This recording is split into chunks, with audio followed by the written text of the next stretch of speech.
otherwise we get distracted.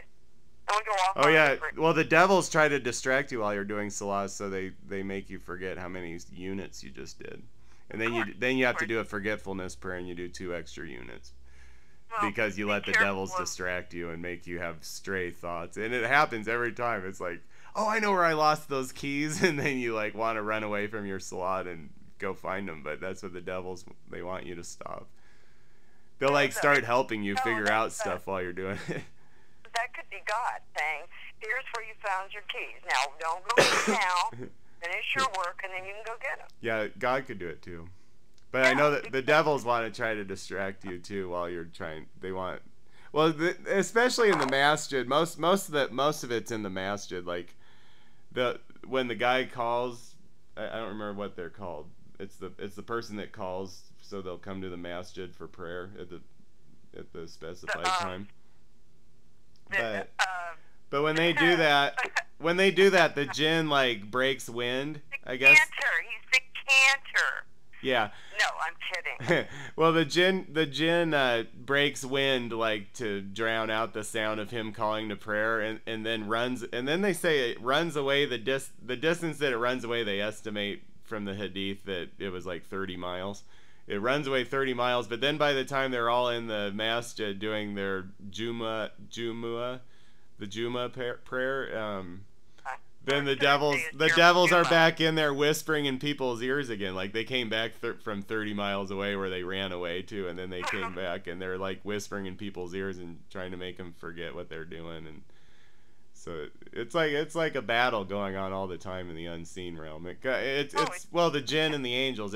If you don't have the grace of Allah, you won't have the angels to like kind of ward away these jinn, and so or untie the knots the devil ties behind your ear and all that. The salat's supposed to keep you.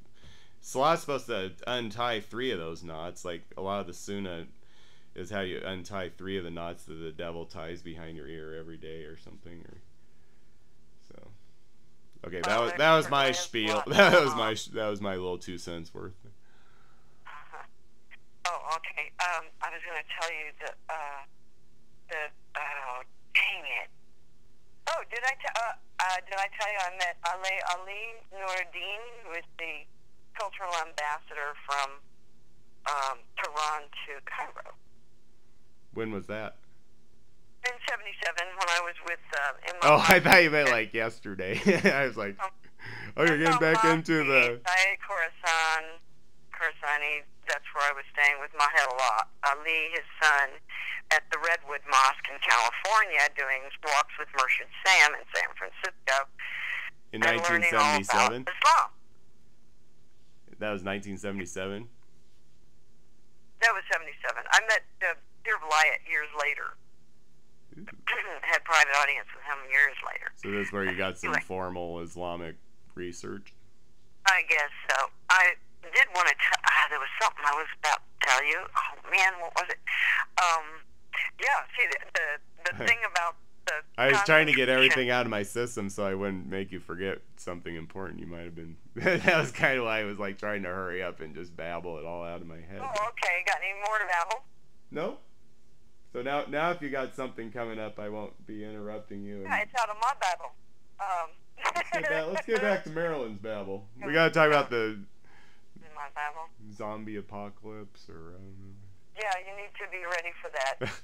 I think that genocide was like kind of an indication that the zombie apocalypse and the Dolly Moon might have some kind of... I think those Dolly Moon are going to turn into zombies, or they already have, because they look like they're kind of getting into cannibalism. They like burn the people alive, but then they're like kind of mutilating them too. So that it's like... Okay, what it says in the Bible is that the river Euphrates is going to crack. And a seal's going to be opened, and these frog-like spirits. Frog-like spirits. There, that would explain those Burmese Buddhists. Well, the frog-like spirits glom on, and they become a demon army. Now, here's what I can tell you, is that when I was doing some work trying to straighten out my early childhood and why they tried to murder me, it was 3 times I may have been murdered by demons on those that tried to murder me. Anyway, this is what happened. And that's probably why I'm more aware of a lot of things, because I died. Now you got over to the other side a few times. That happened. And so... that might be why I'm a little more sensitive, too. I think I went over to the other side a few times, too. Maybe. Well, I know I did, but that might... And then it made me more spiritually sensitive afterwards. That's right. It does. It makes you extremely spiritually sensitive. And then, so... Let's see, where was I? Okay. When I started doing the work on that, there was this color. It was like a green, slimy, frog-like color, and then a bright flash of red, and then I felt like this green, slimy stuff was all over me, and this red was like a crimson or a scarlet, and then it was brilliant light, and then blood dripping down, and then there were all these people who were crying and saying, "Help me, get out of here." Is that the races of Gog and Magog, or? Huh? Is that like Gog and Magog, or? Well, it was the people were dead or dying, and they were asking me to help them, and I was hugging them and releasing them.